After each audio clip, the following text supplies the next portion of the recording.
Okay guys, follow me. We've had quite a few days of Pineapple Express now, weather. We're into the second week. We're actually past the second week of January now. And going into the third week.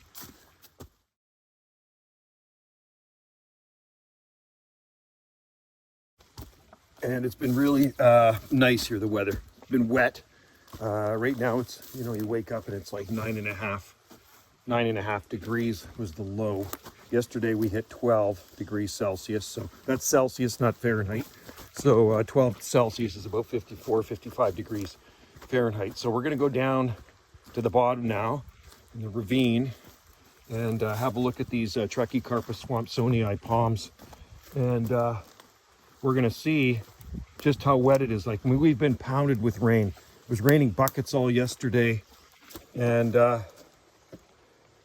I'm sure some of them are kind of flooded over. So bear with me here. It's a long way down. Down in the back 40 of the property here.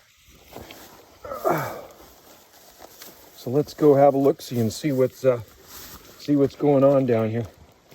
There's no snow. It's all gone. Thank God.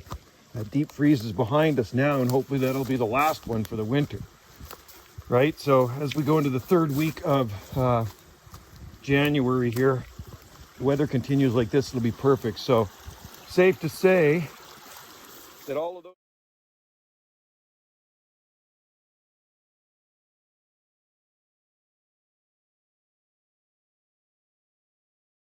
those palm trees look perfectly fine. So this flooded over yesterday, I can tell.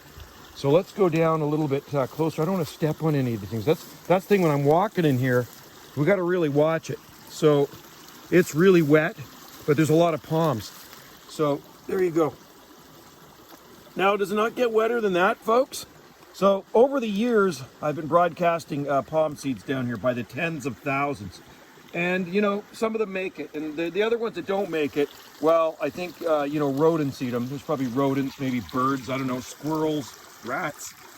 But the ones that do make it, and some of them rot, definitely. I'm sure some of them rot. But the ones that adapt, they'll germinate. Sorry, they germinate and they adapt to these adverse growing conditions. So for months on end, and this isn't just like a day or two thing where they're in that water or the wet soil. For months on end, these Trachycarpus palms are growing in really wet, kind of muddy soil, very poor drainage, and in standing water, right?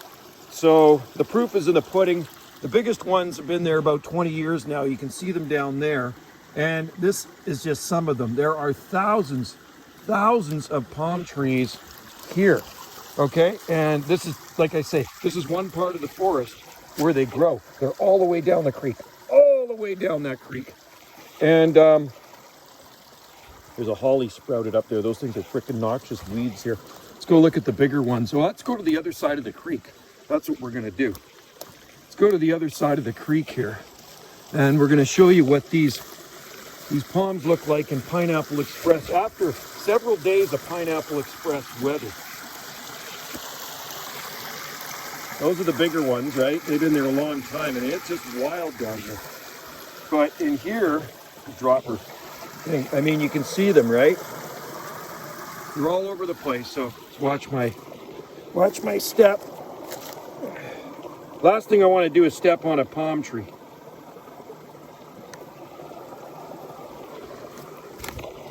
In here, it's really wet. Oh, it's ugly. Okay. Step up on here, and they're just thriving. Look at how happy they are. The winter weather we had, that deep freeze in December, did not phase them, because down in this area it had to have been at least -8 degrees Celsius, right? So there you go, folks. Those are Trachycarpus swampsonei. We're over 2 weeks past the freeze now, and you got these babies growing in these wet conditions. And it's funny when you buy these things at the nursery, oh, plant them in well-draining soil. Well, you know what? That's not too well-draining, is it? What do you think? All right, folks. Thanks for watching. Like and subscribe here to Gulf Island Rock for some palmy things. And by the way, we are at 48 degrees north latitude on the southern Gulf Islands of Canada off the southwest coast of British Columbia. And it is palmy and balmy out here. I feel at home around all these palm trees. Can you imagine when these things are big? It's going to be amazing. Winter does not bother them. I would say these guys are foolproof here.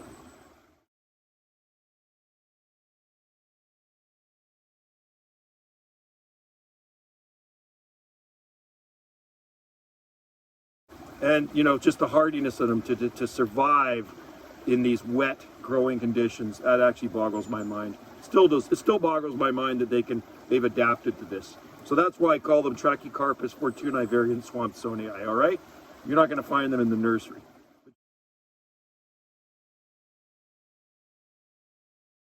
You're going to find them in this deep ravine, deep wet ravine, cold ravine in the winter time too. Thanks for watching. Cheers.